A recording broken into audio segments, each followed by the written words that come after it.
Halo Sobat Juara, saya Tiffany Kronisi, saya salah satu anggota dari kelompok 4 yang dimana kelompok ini akan mempresentasikan mengenai dua sistem pemerintahan yang berbeda yang ada di negara ASEAN, ya dimana kelompok kami sedang memilih antara negara Indonesia dan juga negara Thailand. Yuk disimak videonya. Indonesia merupakan negara kesatuan Republik Indonesia atau NKRI, yang artinya negara ini bersifat kesatuan dan tidak terbagi-bagi menjadi negara bagian atau provinsi yang memiliki otonomi terpisah. Bentuk pemerintahan. Pemerintahan Indonesia berbentuk republik, di mana kepala negara dan juga kepala pemerintahan dijabat oleh satu orang, yaitu presiden. Presiden dipilih melalui pemilihan umum, dan presiden dapat menjabat maksimal 2 periode. Pembagian kekuasaan. Sistem pemerintahan Indonesia mengadopsi prinsip pembagian kekuasaan antara eksekutif, legislatif, dan yudikatif. Eksekutif. Kepala eksekutif adalah presiden yang bertanggung jawab atas pelaksanaan kebijakan pemerintah. Presiden dibantu oleh kabinet. Legislatif. Mereka yang tergabung dalam Majelis Pemusatan Rakyat (MPR), Dewan Perwakilan Rakyat (DPR), dan Dewan Perwakilan Daerah (DPD) membentuk lembaga legislatif. DPR adalah lembaga utama yang berperan penting dalam pembentukan undang-undang. Yudikatif. Mahkamah Agung adalah lembaga yudikatif tertinggi yang bertanggung jawab atas putusan hukum.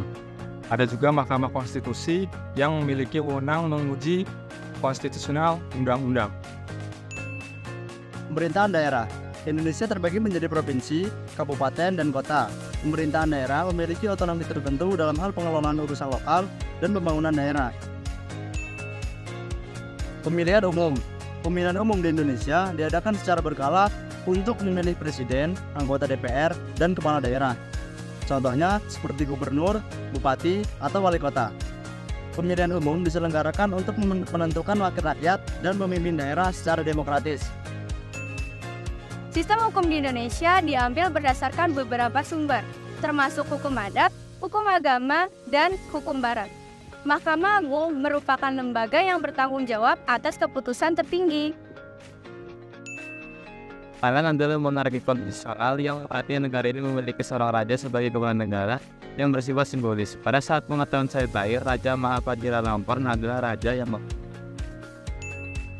Bentuk pemerintahan. Pemerintahan Thailand diatur oleh konstitusi. Meskipun Thailand adalah monarki, kekuasaan monarki itu sendiri terbatas dan diatur oleh konstitusi.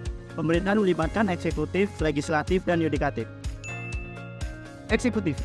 Perdana Menteri adalah kepala pemerintahan yang bertanggung jawab atas eksekusi kebijakan pemerintahan sehari-hari. Perdana Menteri dipilih oleh Dewan Perwakilan Rakyat. Legislatif.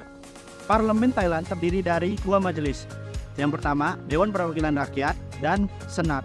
Anggota Dewan Perwakilan Rakyat dipilih melalui pemilihan umum, sementara beberapa senator diangkat. Yudikatif. Sistem yudikatif Thailand mencakup pengadilan-pengadilan yang independen. Mahkamah Agung Thailand adalah pengadilan tertinggi di negara tersebut. Monarki. Monarki di Thailand memiliki peran simbolis dan seremonial, dan raja memiliki peran penting dalam kehidupan masyarakat. Raja dianggap sebagai lambang persatuan dan stabilitas.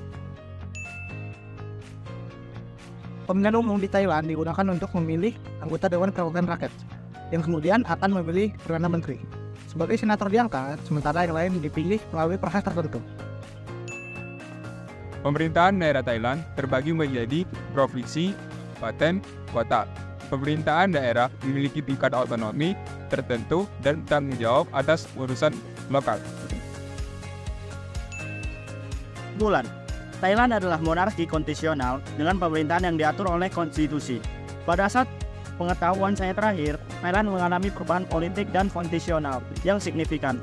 Harap diingat bahwa situasi politik di suatu negara dapat berubah, dan informasi terkini sebaiknya dicari untuk pemahaman yang lebih akurat. Mungkin itu saja yang dapat kami sampaikan. Sekian dan terima kasih.